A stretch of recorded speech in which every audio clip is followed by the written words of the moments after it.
The ink on our marriage license wasn't even dry when Ethan Rowe got an international call. We were still standing at the Manhattan City Clerk's office, fluorescent lights buzzing above us, my pen warm in my fingers, my heart still doing that stupid, hopeful flutter people write poems about. His phone lit up. He didn't even try to hide the name. Mia Hart. The girl everyone in his world referred to as the one, like she was a title, not a person. Ethan turned slightly away from me, voice low, urgent, the kind of tenderness he rarely wasted on anyone else. Yeah, okay, I'm coming, wait for me. 3 short sentences. That was all it took. He ended the call and faced me again, jaw tight, eyes already somewhere else. I have to handle something. It's urgent.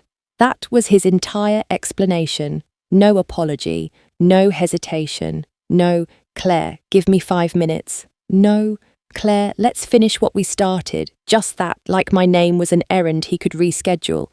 He grabbed the carry-on we'd brought because we were supposed to drive upstate after this. A quiet weekend cabin booked months ago, a mini honeymoon before the wedding. He didn't even look back when he walked out.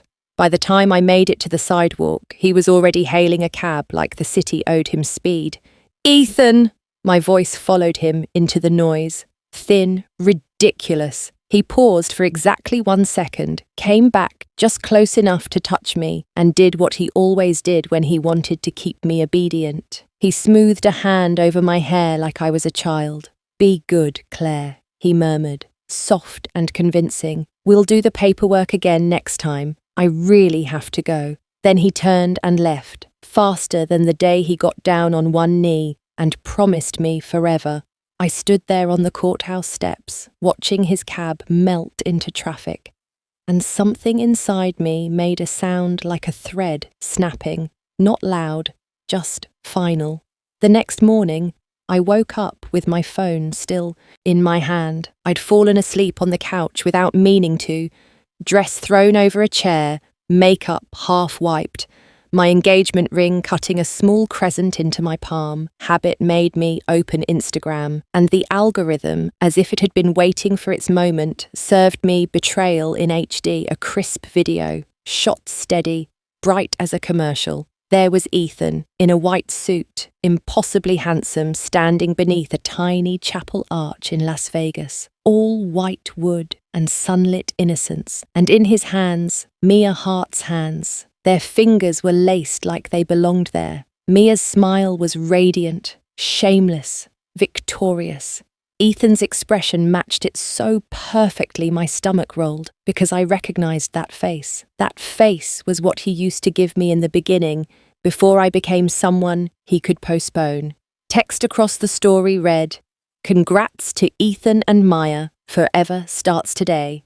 Under it, his friends, his brothers, his inner circle, were already turning it into entertainment. One comment after another, each one dressed up as teasing, sharpened into cruelty. Told y'all, Ethan only ever loved Mia. Mia posted she needed a husband, and my man Ethan launched like a firefighter, faster than EMS. Claire who? LMAO. Then Ethan himself replied, relaxed and amused, like my life was a minor inconvenience. Relax, I'm just helping Mia get a marriage certificate to shut her family up. Claire will understand. A friend chimed in immediately. You guys don't get it. Claire's obsessed. You saved her once, bro. She'd be your side piece if you asked. She won't dare get mad. Ethan didn't correct him. He just added one calm reminder, like a man managing risk in a portfolio. Don't say dumb stuff. I blocked Claire from seeing this story. I stared at the screen so long my eyes burned. My fingertips went icy against the glass. The phone wasn't cold. My body was, because Ethan Rowe forgot one tiny, fatal detail. I had 2 accounts, and he only blocked one. That second account was a joke at first, a private handle I made for late-night co-op games with him, for our silly duo ranking, for the way he'd text, "You on?" and I would drop everything like being available was a love language. The follower list was pathetic. Exactly 6 people, Ethan and his 5 closest friends. I switched accounts slowly, like I was loading a different version of myself. Then I opened the new post box and I typed 4 words. No emoji, no punctuation, no explanation. Goodbye. Have fun. I set the privacy so Ethan couldn't see it, and I hit post. For a second, there was silence. Then my notifications exploded like fireworks. One by one, 5 familiar names lit up beneath my status. Liking it so fast, it looked like a coordinated stunt. Like. The men who'd spent years cheering Ethan's every selfish decision were suddenly enthusiastic about me walking away. It would have been funny if it didn't hurt. I leaned back into the couch and let the truth settle. Everyone knew Ethan had crossed the line. Everyone knew, except Ethan, because Ethan still believed the debt of a long-ago favour bought him ownership. He thought I'd stay in the exact spot he left me, like furniture. He thought I'd wait until he got bored of Mia and remembered I existed. He thought wrong. Let me rewind. That day at the Clark's office wasn't the beginning. It was just the moment the curtain finally dropped. We'd been together since college. Back then, people loved us as a concept, cold scholarship girl and golden campus prince. Me, Claire Lynn, full-ride student, 3 part-time jobs, a calendar that looked like a war plan. Him, Ethan Rowe, heir to Rowe Capital, all charm and effortless brilliance, the kind of man professors forgave because he smiled like he belonged anywhere. I didn't care about his money, but I'll be honest, I loved his face, and he knew exactly how to use it. When he asked me out, I couldn't find a logical reason to say no. I only didn't understand one thing yet. Ethan Rowe's heart already had a name carved into it so deep it couldn't be erased. Mia Hart, childhood friend, first love, the girl he kept at the centre of every story, like a private religion. When Mia came back into town last year, I felt it immediately. Like the temperature in his life changed and I was no longer the son. It started small. Our anniversary dinner reservation booked weeks in advance. Mia posted a vague story about feeling lonely, and Ethan suddenly had to drive somewhere. My birthday, he was cutting the cake, my friends singing, candlelight trembling, and his phone buzzed. Mia, I think I'm getting sick. Ethan dropped the knife, kissed my forehead and said, I'll be right back. He never came back until midnight. The night he proposed too, restaurant packed, lights glittering, ring box open. Mia posted a photo from a yacht with a caption like a dagger, suddenly craving hot pot. Ethan's smile froze. He muttered an excuse and vanished before the ring even touched my finger. Every time Mia tapped post, Ethan's soul got yanked like a dog on a leash. How many times did he leave me standing there? I lost count. But what I didn't lose was my clarity. The old favour Ethan loved to remind me of, him saving me years ago, had become his favourite weapon. In his mind, being with me was generosity, a reward, a charity project he could abandon and return to whenever convenient. And once I saw that, I couldn't unsee it. The call that day at the Clark's office. It wasn't random. It started with Mia's status. A single sentence, location tagged like a challenge. Las Vegas. Might as well marry whoever. Get it over with.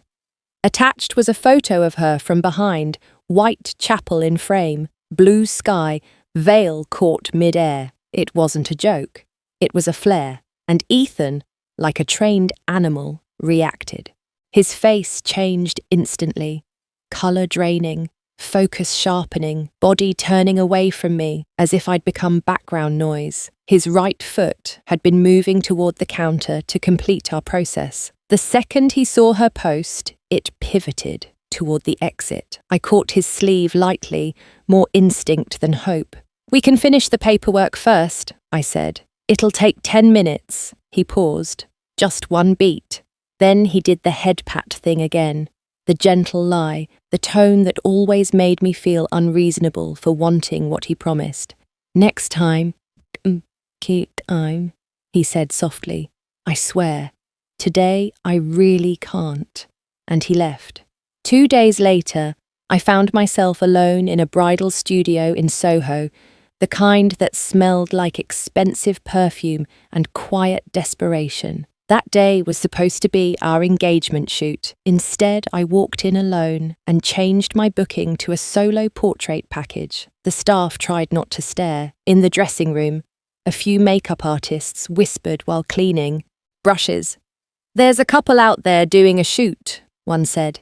He's obsessed with her comfort, keeps complaining the dress might hurt her waist. Yeah, another laughed. He's spending like crazy too, husband of the year vibes. Their voices dipped when they realised I was the bride in the room with no groom. One of them quickly brightened, fake cheerful. Solo bridal shoots are trendy now. You don't even need a wedding, honestly, as long as you're happy. I smiled politely and didn't explain, because in my head, I was thinking about a different memory. The first time I went to a gala with Ethan, I borrowed a dress last minute because he told me too late. The waist was too tight. It rubbed my skin raw. That night, in my bathroom, I was applying ointment with shaking hands, and Ethan glanced at the red marks like they offended him. You're so cheap, he said. Can't you buy a decent dress? I'd tried to explain back then. I'd tried to be understanding, grateful, small. Now I could taste the bitterness of it. I gathered the skirt of the wedding dress and walked toward the front desk to cancel everything, and that's when I saw them. The perfect couple, the ones the makeup artists had been gushing about. Mia Hart stumbled theatrically on the small step near the lobby, falling straight into Ethan's arms like gravity itself shipped them. Ethan caught her instantly, hands firm around her waist, their bodies fit together too easily, too practiced. Perfume swirled, sweet, expensive. Under warm lighting, Mia's skin looked luminous, and their mouths hovered less than an inch apart. One tilt of his head and I clapped. 3 slow, clear claps that echoed through the studio. Pop, pop, pop. Beautiful scene, I said lightly. But did the director forget to yell cut? They both froze. Ethan recovered first. He released Mia too quickly, stepping back as if distance could rewrite what I'd seen. He turned to me and his eyes flicked down, finally registering the wedding dress on my body. Confusion, then guilt, arriving late like an afterthought. Claire, why are you here? I almost laughed. This was the studio we chose together. This was the appointment we booked together, and he asked me why I was here. Before I could answer, Mia stepped forward, chin lifted, voice sweet with poison. Relax, Claire, she said. Ethan and I are just doing a few fake wedding photos to shut my family up. Her eyes swept over me like I was something stuck to her shoe. You probably wouldn't understand. In our circles, marriages are arrangements. Then Ethan reached for my hand like he still had rights to it. Claire, he coaxed, just wait a little. We'll finish their pictures and then I'll shoot with you. Mia and I are basically siblings. It's completely innocent. Completely innocent. I stared at both of them and felt something cold settle at the base of my spine. Not jealousy, disgust. I pulled my hand out of his. Ethan, I said, voice calm in a way that surprised even me. 3 people can't take wedding photos together. A few people in the lobby looked over, phones tilted subtly. Mia's expression sharpened. She grabbed Ethan's arm, voice rising. You're so dramatic. If Ethan and I actually had something, do you think you'd even be here? Whispers sparked around us. Is this a love triangle? She's in a wedding dress alone. Ethan's face darkened, not at Mia, not at her cruelty, at me, because I was making it public. Mia, he snapped, like he was performing decency. Watch your mouth, she's your future sister-in-law. Then he softened again, turning back to me with that rehearsed tenderness. Claire, don't be mad. Let me do your shoot first, okay? No, Ethan. There wasn't a first or second anymore. There was only the end. I'm going to change, I said simply. Then, I'm leaving. I turned, and Mia's gaze locked onto my dress like a predator spotting prey. That one's gorgeous, she said. I want it. Take it off and give it to me. I didn't even look at her fully. I ordered this dress for my wedding, I said. I'm not lending it. Ethan recognized it. He'd been there when we picked it, when he'd shrugged and said, Sure, it's fine. He frowned at Mia. Pick another, there are plenty. But Mia wasn't used to being told no. She smiled, slow and sharp. You said you'd make it up to me. Then she looked at me like I was a joke. I just want to borrow it for a few photos. A good sister-in-law wouldn't be petty, right? And then she lunged, hands grabbing my skirt, yanking hard. Her nails dug into my skin through the fabric. Stitches strained. Someone gasped. Someone else raised a phone higher. I twisted, trying to pull away, but Mia was stronger than she looked, fueled by entitlement. Only, when the lace at my hip nearly tore, did Ethan finally move. He hauled Mia back with force, then wrapped an arm around my shoulders to steady me, like he was saving me from the mess he'd allowed. Mia, he barked. That's enough? Mia's eyes filled instantly with tears, as if emotion was a switch she controlled. She looked up at Ethan, trembling, voice shaking on cue. I just asked to borrow it, she whispered. And she yelled at me. You're saying I'm the one who's too much? What about her? Ethan exhaled. And when he looked at me, I recognized the look. The look of a man who had already decided the outcome. No matter what Mia did, I would be the one expected to be reasonable, to be kind, to give in, because I was the easy one to sacrifice. Mia lifted her chin, victorious again. In the same breath her tears dried. She turned to the staff, voice crisp like an order. I want this dress. Pack it. The staff glanced at me, helpless. I spoke. Before anyone else could. I'll pay double. Not because I wanted a petty win, but because I wanted everyone in that room to understand something very clearly. I wasn't here living off Ethan's generosity. I wasn't someone he could discard and retrieve. Mia blinked, then laughed, contempt dripping. Of course!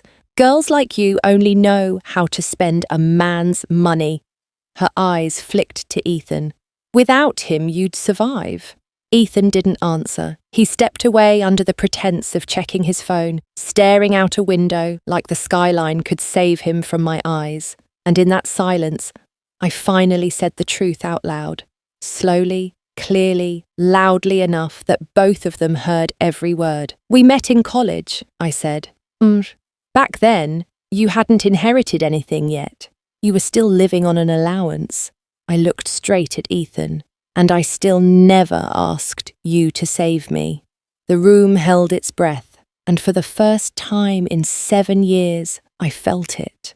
Not heartbreak, not longing, freedom, sharp as air after drowning, because the moment a woman stops begging to be chosen, a man like Ethan realizes too late that he never owned her at all. And somewhere in my pocket, my phone buzzed with a new email, one I'd already decided to answer. The overseas branch, a new role, a new ocean, a life that didn't require permission. I smiled slightly, lifted my chin and let the silence do the damage. Then I turned, still in white, and walked away like the bride was no longer theirs to humiliate. I turned to the sales associate and smiled, calm enough to make my own heartbeat sound like someone else's. For the record, I said, Ethan and I have always split money down the middle. This dress too. I paid for it myself. I drew in a quiet breath, then finished gently, like a verdict. It's just a wedding dress. I can afford it.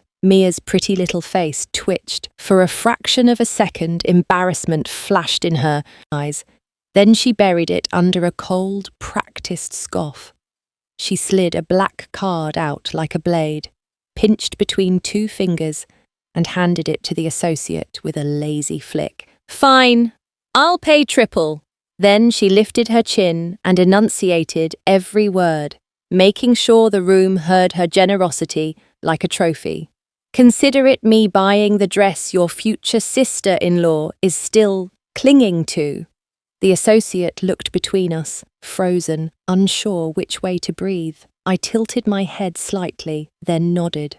Go ahead, do what she wants. Because I didn't want the dress anymore. It had been my dream once, but the moment Mia grabbed the skirt like it belonged to her, the dream cracked clean down the middle, right in front of me. 5 minutes later, my phone buzzed. A deposit notification from the bridal studio. Only then did I remember what I'd quietly done a few days ago when my gut started whispering that the wedding might never happen. I'd consigned the dress back to the boutique, just in case. If everything collapsed, they'd help me resell it. I hadn't expected the first buyer to be an entitled little heiress with a trigger finger on her credit card. I closed my eyes for 1 second and swallowed the bitterness lodged in my throat along with the number that had appeared in my account. $200,000. A sum heavy enough to buy distance, heavy enough to buy a clean start. I slipped my phone away, walked straight up to Ethan and stopped close enough that he could see his reflection in my eyes. We need to talk. Maybe he knew he'd gone too far, because before I even opened my mouth, Ethan pulled out his own black card and pressed it into my palm like a peace offering. I'll get you a better dress, he said patiently, voice dropped into that soothing register he used when he wanted me quiet again. Mia's just stubborn, let her have this one. What does it cost you? Don't be mad, okay? I didn't take it. I let the card slide out of my hand and fall back against his chest. No! I looked at him, really looked, for the first time without shrinking. My face was blank, not angry, not pleading, just empty. Ethan Rowe, I said, we're done. Something fractured across his expression, an actual crack in the smooth confidence he wore like a suit. Seriously, he scoffed, disbelief turning sharp. Because she wanted a dress. You're breaking up with me over a dress. His brows knitted. The warmth drained out of him. You're overreacting, Claire. I exhaled, light as a goodbye to 7 years. Yeah, I nodded once, just because she took a wedding dress. Then I added, softer, cleaner, like closing a door without slamming it. Let's end it nicely, starting today. And I turned and walked out. Each step felt like stepping on shards of memory, crunching, splintering, finally leaving a trail I didn't have to carry anymore. Ethan reacted half a beat too late. Then panic hit. Him. He chased me, grabbed my wrist hard, and the world tilted. Before I could pull away, he forced me into the back seat of his car like I was something he could still place where he wanted. He buckled my seatbelt himself, jaw locked, saying nothing. The dashboard screen lit up and kept ringing, Mia Hart, over and over, like a curse. At first, Ethan rejected the calls with tight, angry taps. By the 10th ring, he shut the phone off completely. In the rearview mirror, I saw it, white fabric flashing behind us. A girl in a wedding dress running after the car. Mia. She stumbled, went down hard, palms catching asphalt. Ethan saw it too. I know he did. His foot never touched the brake. The car climbed into the hills above the city. Toward the glass and stone house everyone in his circle called the Rowe place. Like it was a monument, not a home. He carried me inside without a word, up the stairs, into the master bedroom. Then he set me on the bed, the way you set down an object you're afraid might leave. And immediately, like flipping a switch, he leaned over me and started unbuttoning his shirt. The same old move. Every time we fought, every time I went cold, he reached for this.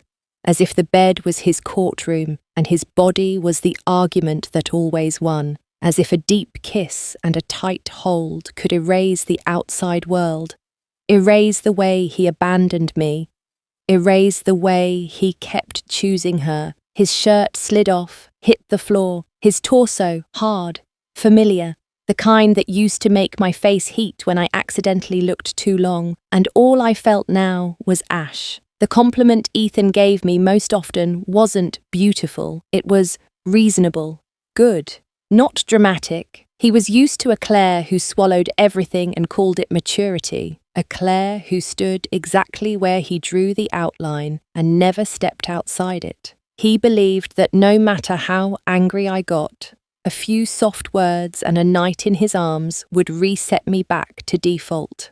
But my 7,000 years weren't a nightlight he could turn on when he wanted comfort and turn off when he wanted freedom. I valued them too much, and he had taken too much. So when he lowered himself over me, pinning me the way he always did, expecting surrender to come like muscle memory, I raised my hand and slapped him.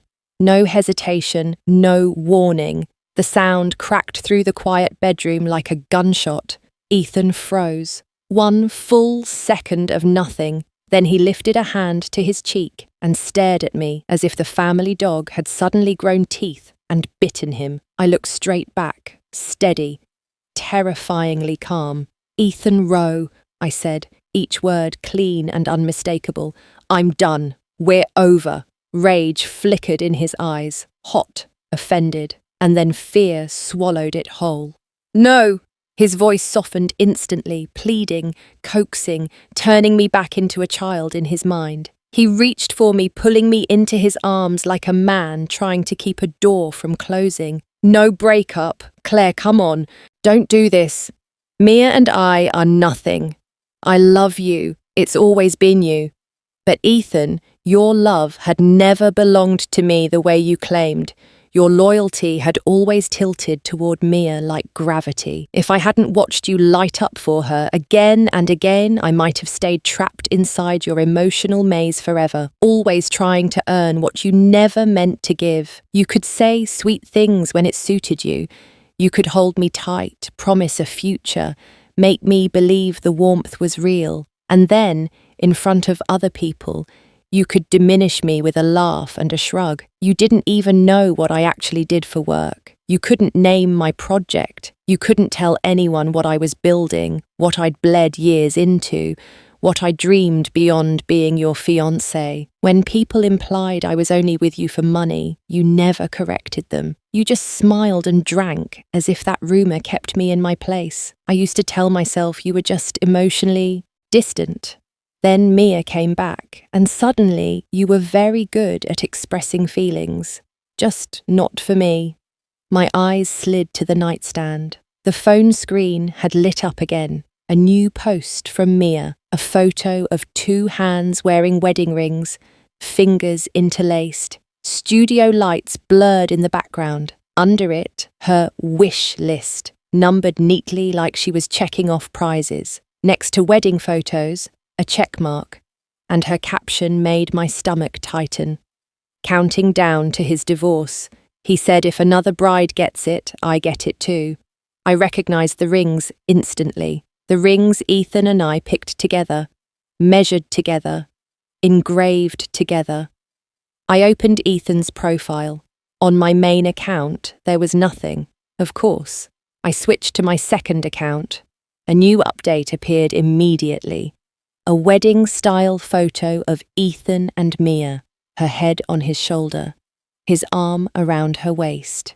Ethan's caption was casual, dismissive, like I was a nuisance he managed with settings. Kid insisted, so we did it for fun. Hidden from me again. Still. Always. The same habit. Deciding what I was allowed to see, what I was allowed to know, what kind of truth I was allowed to survive. My chest tightened until breathing hurt. Nausea climbed into my throat. I swallowed it down with the last scraps of control I had. Then, very calmly, I tapped Mia's post and liked it. A single, quiet heart, like I was just a stranger passing through, like I had nothing to lose. I set the phone down, stood up, changed clothes, picked up my project binder, and walked out of that suffocating room into the only battlefield that had ever truly been mine, The product press event went better than I'd even dared to imagine. The trailer hit the screen and the room erupted. Light, sound, pacing, everything snapping into place like destiny finally deciding to be kind. Investor questions came fast, but not predatory.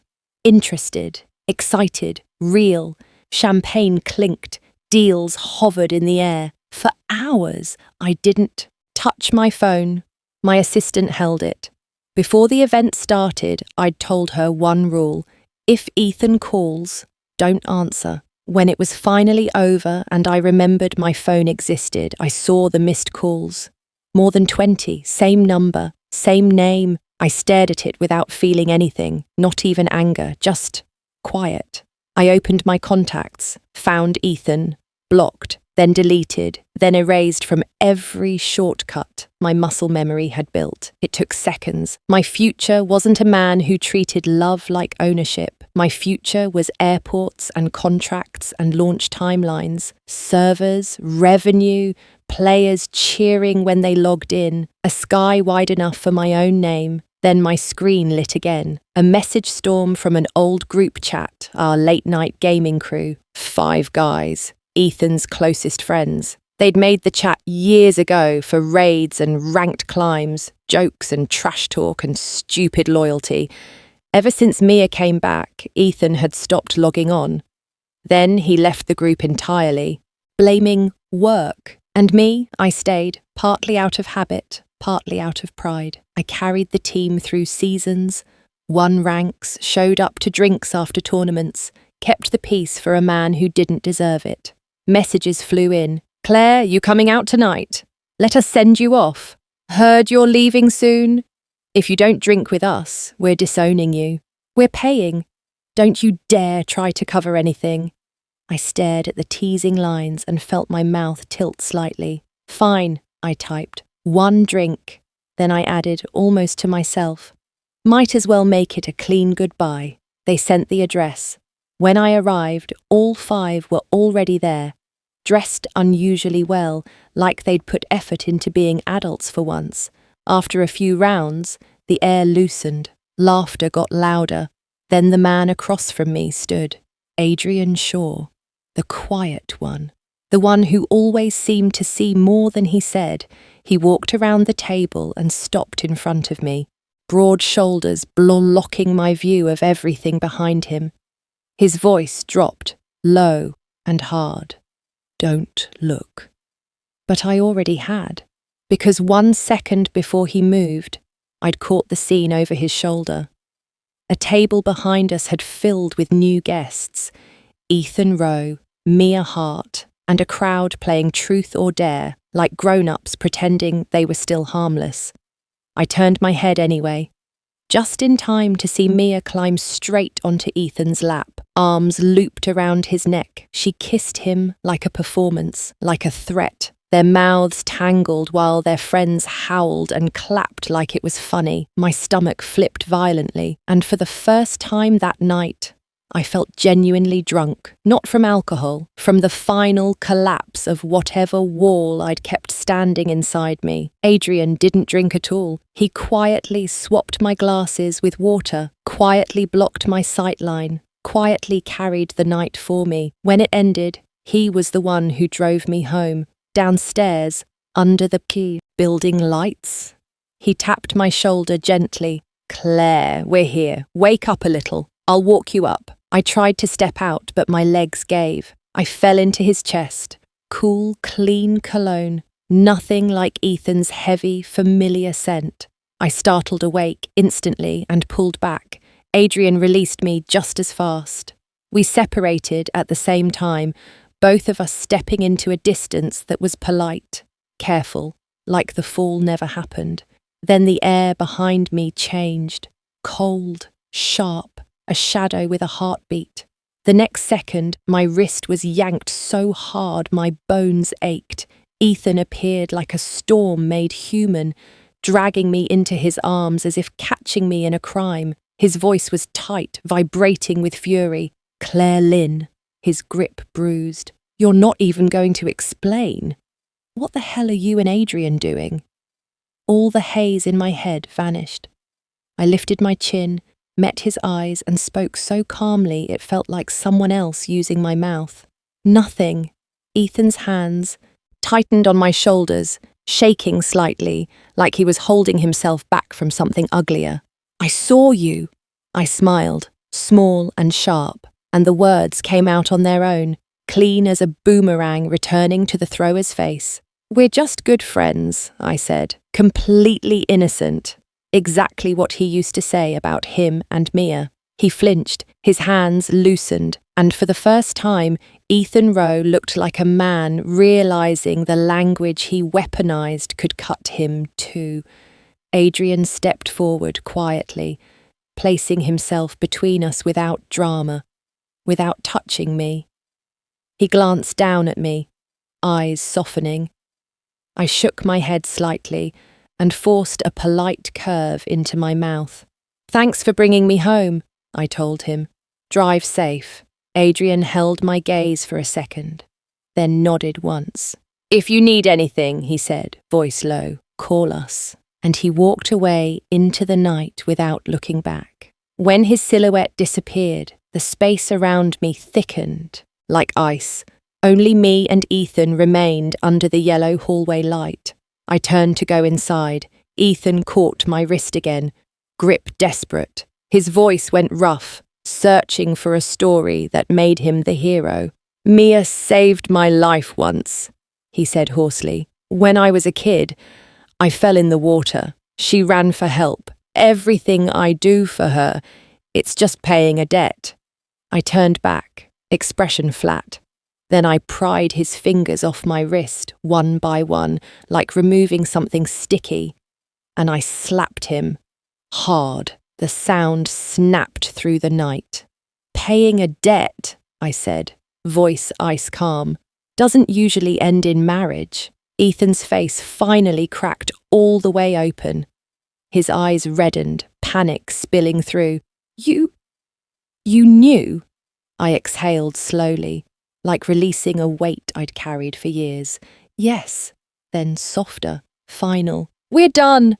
Ethan lunged, arms wrapping around me in a crushing hold, like he could force time backward with his strength. "Don't," he begged, shaking.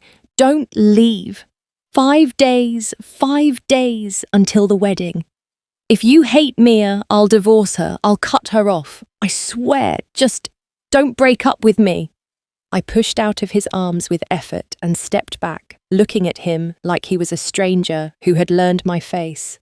"Let go, Ethan." My voice didn't rise. It didn't shake. "I feel sick when you touch me." And in that moment, I watched the truth hit him. Not that I was angry, but that I was gone. It was the first time, after all of it, that I actually lost control. My eyes burned, my throat closed up so tight it felt like swallowing glass.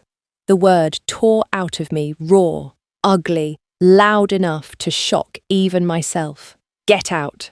3 days before my flight, the youngest in our old gaming crew, Noah Park, texted me an invitation to his birthday party, except it wasn't a casual friends and drinks thing. Noah's family was old money in tech. The guest list read like an industry index. VC partners, studio founders, platform CEOs, executives who could greenlight a project with one nod and bury one with a shrug. For someone about to open an overseas branch and launch a new title, it wasn't optional, it was a battlefield. And I needed to be seen.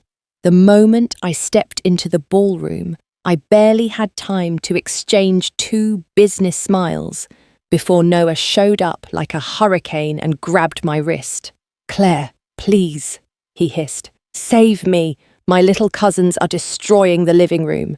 He dragged me toward a side lounge where a pack of kids were fighting over an iPad, crying and screaming like the apocalypse was scheduled for tonight. I sighed, pulled out my laptop, and opened a tiny prototype game I'd built over a year ago, something simple, bright, designed to test a mechanic. I only ever used it to distract kids. I plugged in an HDMI cable and mirrored it to the giant wall screen. Within minutes, the room went quiet. their eyes locked onto the characters bouncing across the screen. Little hands stopped shoving, the crying turned into giggles. Peace, delivered by pixels.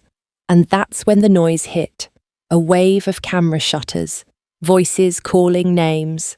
The doors swung open and the press poured in like a flood. Ethan Rowe walked in with Mia Hart on his arm.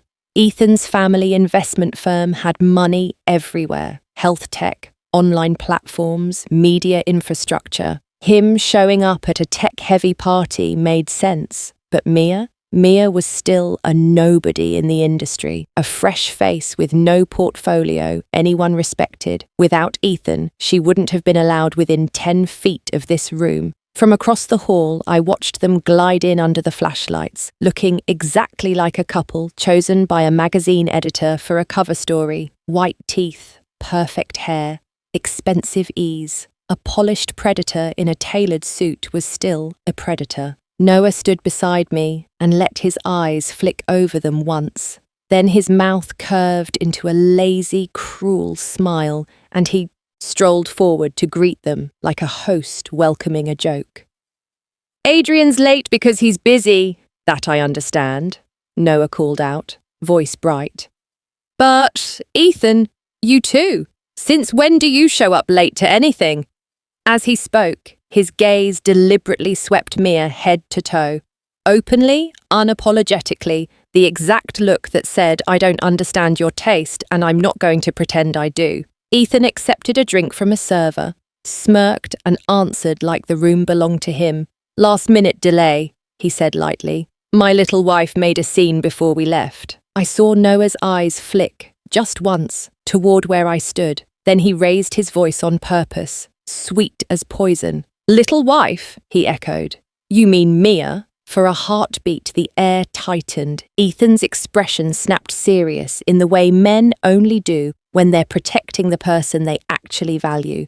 "Don't be stupid," he said sharply. "Of course, I mean Claire." Then, like Mia's, "Reputation was made of glass and mine was made of stone," he added, gentler, almost scolding Noah for daring to touch her name. "I see Mia as a kid sister. Don't smear her." Noah glanced back at me. There was something in his eyes I hated seeing. Pity, because it was obvious now, obvious to everyone standing close enough to hear. In Ethan's world, my dignity was something people could joke about. Mia's dignity was untouchable. The other men in our circle exchanged looks and laughed dryly, uncomfortable but unwilling to intervene. And then the huge screen on the wall stole everyone's attention. My little prototype game, still running, bright, clean, cute characters jumping and sparkling while the kids cheered. Noah's father, the host, turned and frowned at it with sudden recognition. "Isn't that the game Miss Hart said she designed herself?" he asked, voice carrying. Mia's head snapped up. I just blinked because for a second my brain refused to process the sentence. This was my prototype. I wrote it. I built it. I had the old commit logs, the early drafts, the files labelled in my handwriting. How was it suddenly Mia's? Noah stepped forward immediately, voice calm and firm. "Dad, you're mistaken," he said. "That's Claire's. The kids were melting down, so she pulled it up to entertain them. Her laptop's right there." But Noah's father stared harder, then turned directly to Mia. "Miss Hart," he said bluntly, "didn't you bring this exact game to your interview at my company? The UI, the structure, the mechanics, every detail is identical." Mia lowered her gaze and tugged lightly at Ethan's sleeve, playing helpless. Ethan rushed in to patch the hole. "Maybe it's a common concept," he said quickly. "Claire and Mia think similarly." That sentence hit me like cold water down my spine. Think similarly. That was the excuse men used when they needed the truth to blur. Mia looked up, steady, now shamelessly calm. "Exactly," she said. Claire probably saw mine and copied it. Maybe she wanted to learn from me. Ethan coughed softly and tugged her sleeve again, warning her to stop. Mia ignored him. She leaned into it. "Maybe she can't create anything good on her own," she said, voice bright. Cruel. So she has to imitate me. I laughed, quietly at first, then colder, so cold it didn't sound like me. Miss Hart, I said, stepping forward until we were face to face. You're accusing me of stealing your work. I tilted my head. Do you have proof? The entire ballroom seemed to pause. I felt Ethan's eyes lock onto me. Across the sea of people, we stared at each other. His eyes were chaos, conflict, discomfort, calculation. Mine held one clean word: disappointment. Ethan released Mia's sleeve and moved toward me, lowering his voice like we were negotiating in private. I gave Mia that file, he said, avoiding my gaze. I thought you didn't need it anymore. Just say you were inspired by her. Don't make this a thing. His fingers clamped around my wrist, hard enough to send pain up my arm. I yanked away, smiling without warmth. Fine, I said slowly. Sure. I turned slightly toward the room, voice calm, almost bored. Let's say I stole it. Not a big deal. Everyone can relax. For a beat, the silence was unnatural. Then someone, one of the industry giants, burst out laughing, loud, unrestrained. That's hilarious, he said, lifting his glass. Claire Lynn's skill is in a different league. Saying she copied Mia Hart is the joke of the year. Another executive followed. I didn't know Director Lynn was funny too, he said, grinning. Talent and comedy. Dangerous combination. Noah leaned back against a table, eyes half-lidded, amused. Everyone here knows Claire's shipped games with millions of downloads, he drawled. This is a tiny prototype she made for fun. She can build any style she wants. No one copies a brand new nobody. Each sentence wasn't aimed at me. It was aimed straight at Mia's face.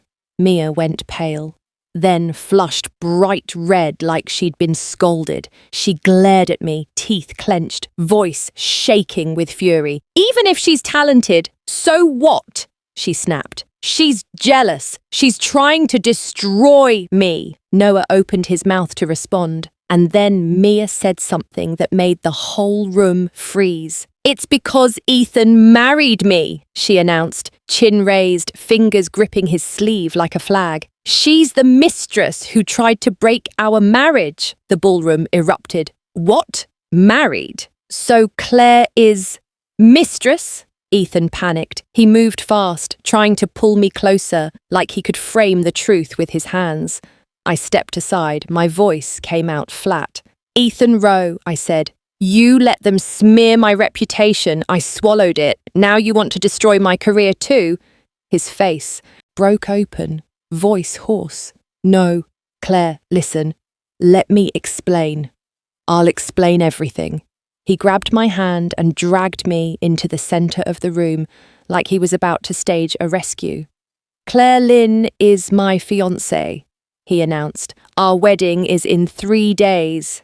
Then quickly, desperately, my marriage registration with Mia was only to help her deal with her family. We're filing for divorce tomorrow. There is no mistress.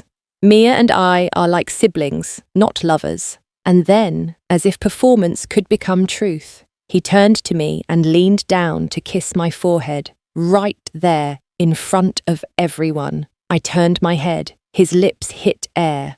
For a split second, his discomfort showed, sharp and ugly, before he forced it down. Mia snapped. She screamed like something inside her had finally unhinged. Claire Lynn, go die! And she charged. Both hands slammed into my shoulders.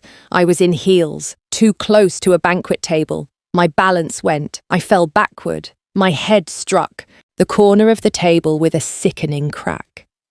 The world went white, then black. Pain tore through my skull like lightning.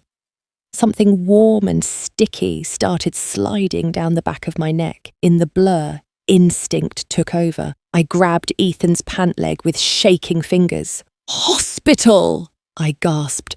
Take me to the hospital. Ethan saw the blood. His face drained, rage exploded in him, and he whipped around, slapped Mia so hard the sound echoed off the walls. Mia froze, eyes wide, stunned he dared to hit her in public. Then tears flooded her face. "You'll regret this," she sobbed. Ethan didn't even look at her. He bent down and lifted me. And then someone near the entrance screamed, "Oh my God, someone's trying to jump!"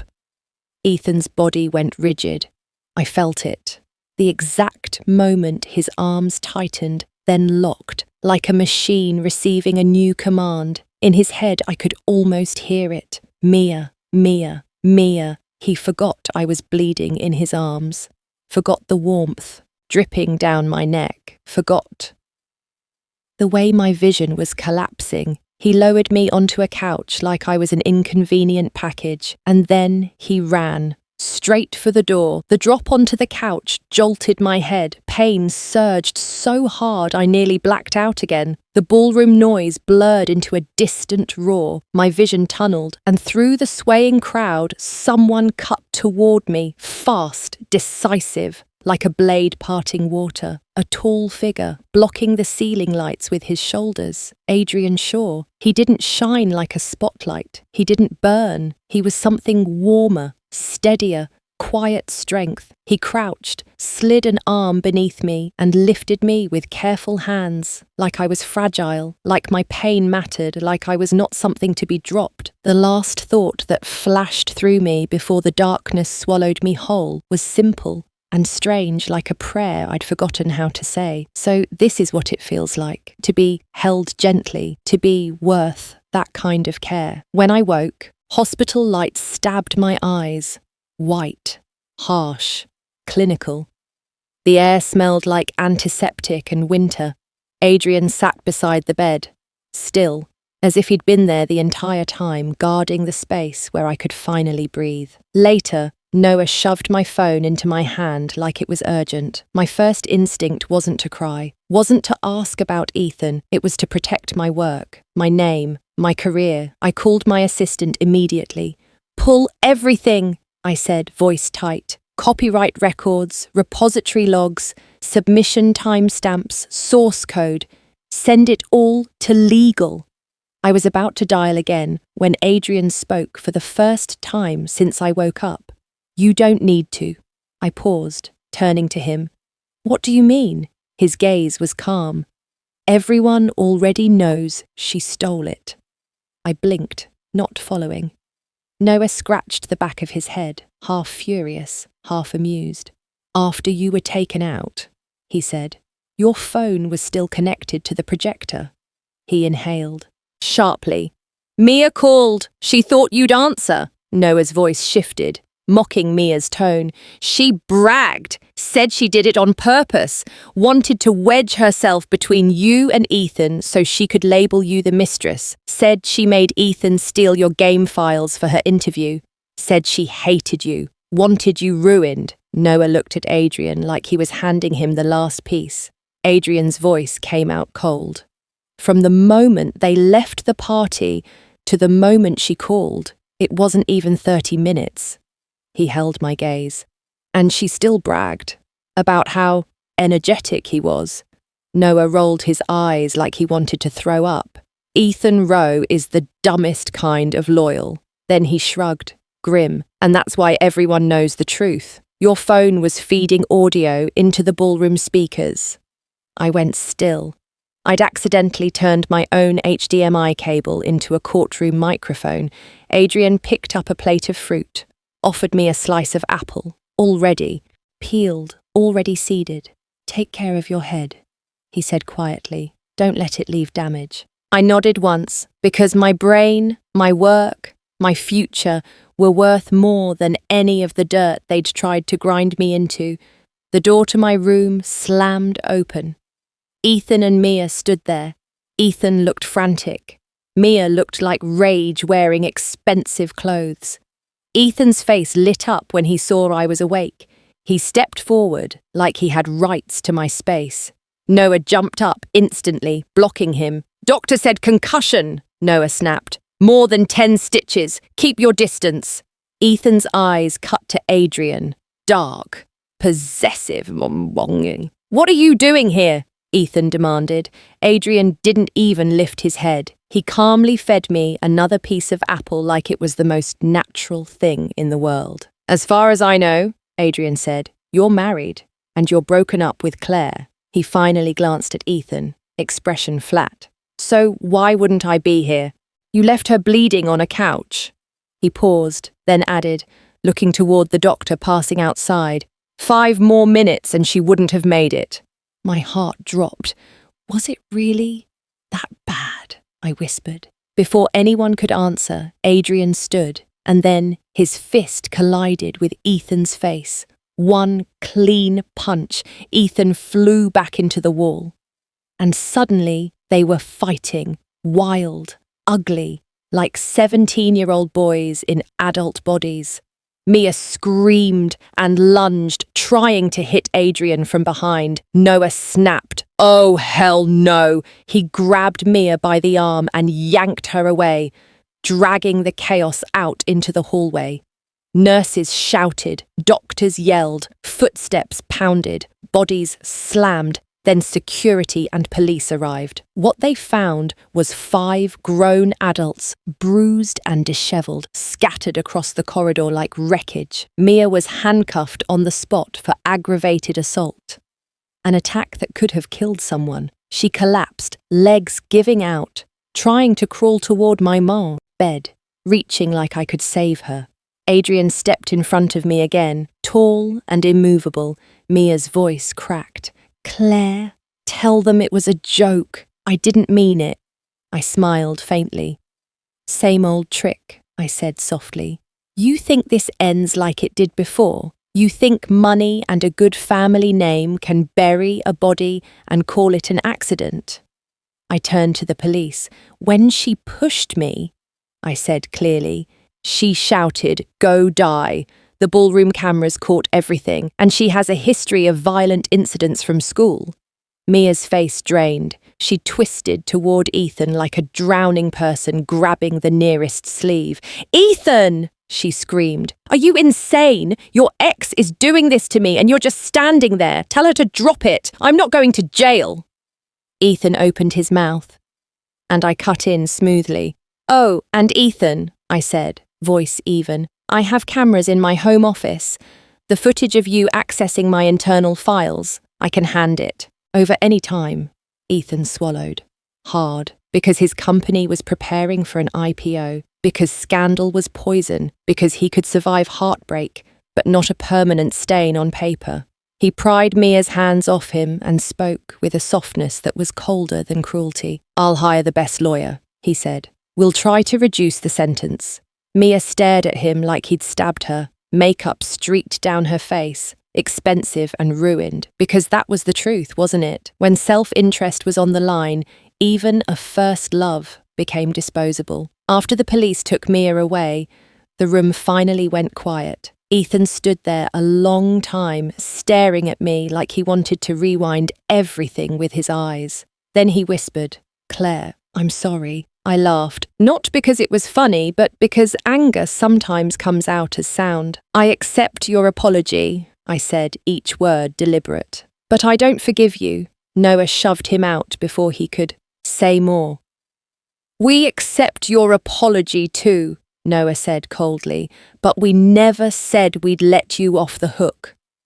And somewhere outside my hospital room, the world began to find out. A video of the party chaos hit the internet and spread like wildfire. Then another clip surfaced, Ethan secretly accessing internal systems, extracting my game files. The story assembled itself in the public's hands, piece by piece, into the only conclusion that made sense. He stole from his fiancée, handed it to his mistress, tried to frame the fiancée as the thief. And Mia's violent past, buried once, was dragged back up into daylight. For the first time, the girl who built her life on scholarships and over time became the image everyone recognized instantly. Not weak, not pitiful, just undeniable. A woman they tried to destroy and failed. The outrage didn't fade. It multiplied. 1 clip became 10. 10 became a storm. A storm became a verdict the public delivered long before any judge did. Every time the Rowe family tried to control the narrative, the backlash only grew louder, sharper, more united, like the whole world had finally found a reason to stand on the same side. And for the first time, that side was mine. In the end, under the crushing weight of public pressure, the Hart family couldn't protect Mia Hart anymore. She was sentenced to 10 years in prison. And Rowe Capital, right in the middle of preparing its IPO, collapsed under the chain scandal like a tower built on wet sand. Investors ran, partners cut ties.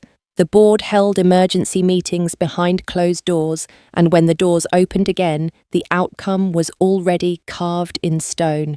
Ethan Rowe was finished. He resigned, or more accurately, he was pushed politely, quickly, efficiently out of the CEO seat and out of the family's future. That was when I understood something clean and cruel. Some consequences don't require you to raise your hand. Sometimes you only need to let go at the right moment. After that, karma does the accounting for you. High society never runs out of heirs. 2 days, maybe less.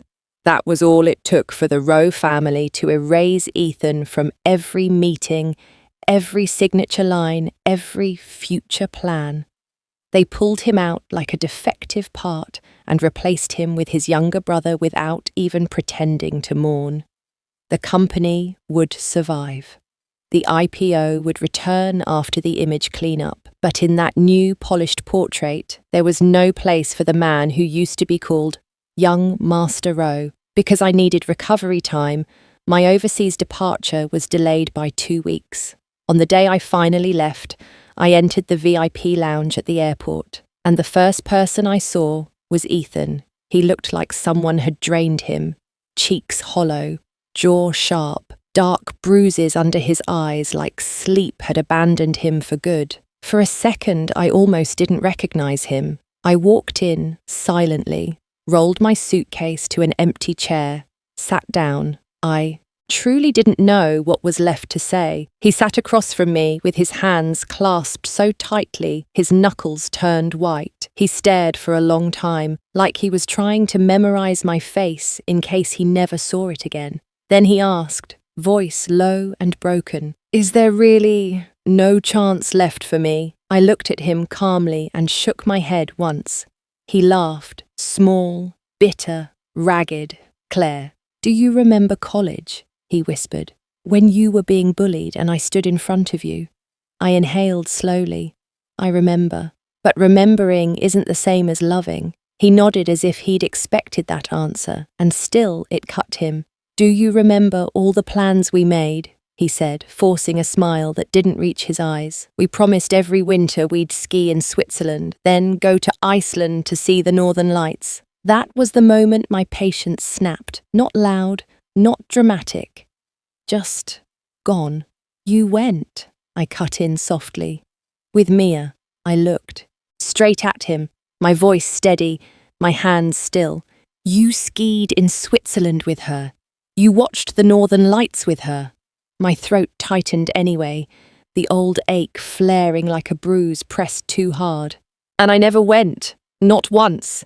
Ethan dropped his head and dragged both hands into his hair, fingers gripping like he could hold his own mind together by force. "I thought we'd always be together," he said hoarsely. "I thought there would be plenty of time to do those things." I closed my eyes. A laugh almost escaped me. What kind of adult says that and believes it? Who gave men like him permission to assume women would wait forever?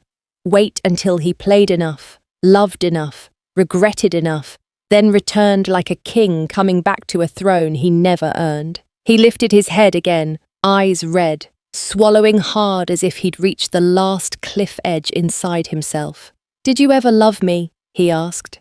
Then, like he needed to stab deeper to feel anything real, from start to finish. His gaze locked onto mine.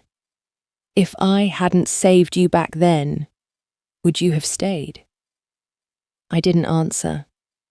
Because love, once weighed on the scale of debt and gratitude, turns into something suffocating. His eyes dimmed, a sour smile tugged at his mouth. You were always like this, he said slowly. Top student in school, leader in the industry after. It's like you never needed me, he exhaled. Not like Mia. She truly loved me. In her world, I was the only thing that mattered. His voice sank lower, rougher, heavy with self-disgust. I enjoyed being her center, and I was selfish enough to use what I did for you as a chain to keep you from leaving. He looked up, eyes shaking. Claire, the person I loved was always you, he swallowed. But I realized it too late, didn't I?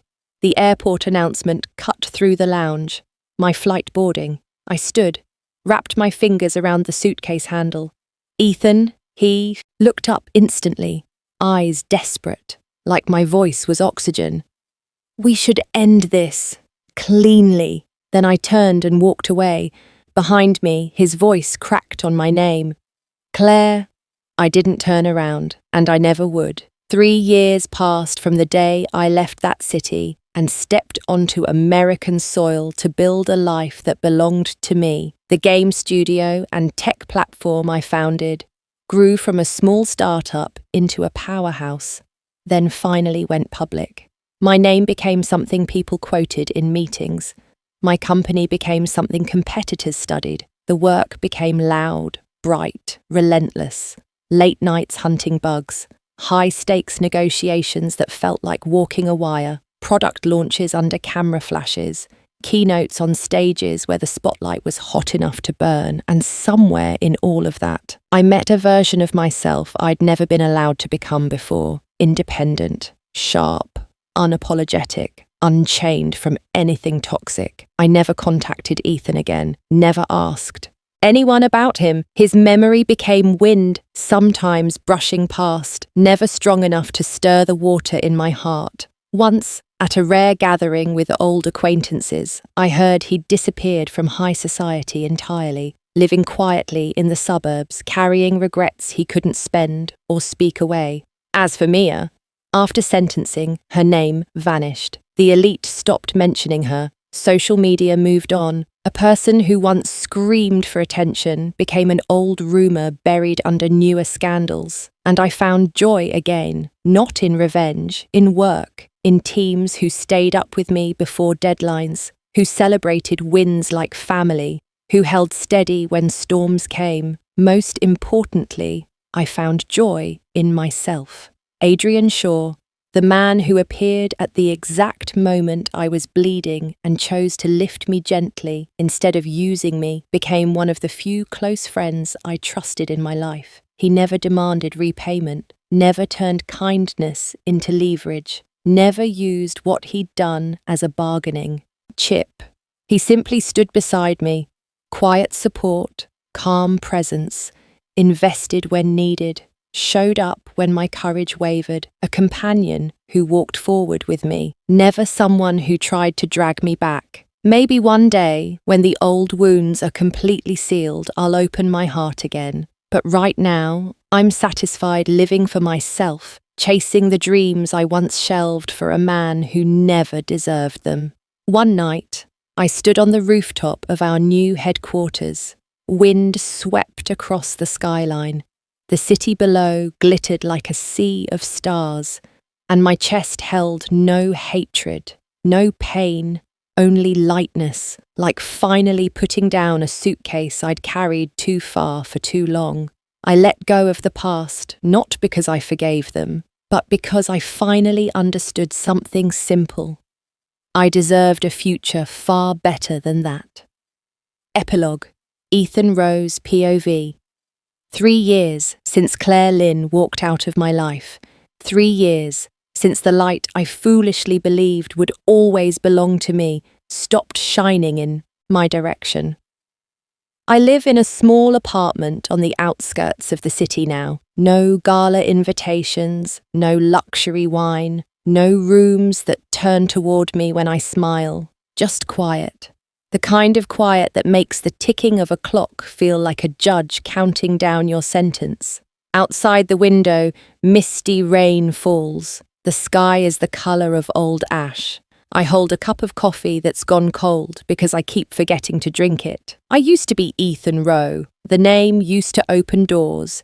People used to assume I was born for the top of the tower. Now, I'm the man my own family removed from the board like a stain. Rowe Capital is run by my brother. After the scandal, the board was brutal. Shareholders were ruthless. Lawyers read my dismissal like a routine transaction. I don't blame them. I know exactly who destroyed everything. Me. I ruined my career, my name, my love, crushed them with my own hands, all because I was arrogant, selfish, and addicted to being wanted. Claire left, and sometimes, through market reports, business news, casual talk between old contacts, I still see her name. Her company in the US went public. 3 years, a meteoric rise. Claire Lynn became a case study, a symbol, a person spoken about with respect. Every time I read about her, it's like swallowing pride and glass at the same time. I feel proud, and I feel hollow enough to echo. I think, sometimes, if I hadn't been so greedy, if I hadn't wanted both worlds, if I'd protected the word fiancé more fiercely than the fantasy of a first love, would it have ended differently? But life doesn't trade in if. Claire doesn't need me anymore. She walked out of the shadow I helped create and became her own sun, without anyone's permission, without anyone holding the switch, and I'm left with what I earned, an empty room and a name I no longer have the right to call out loud.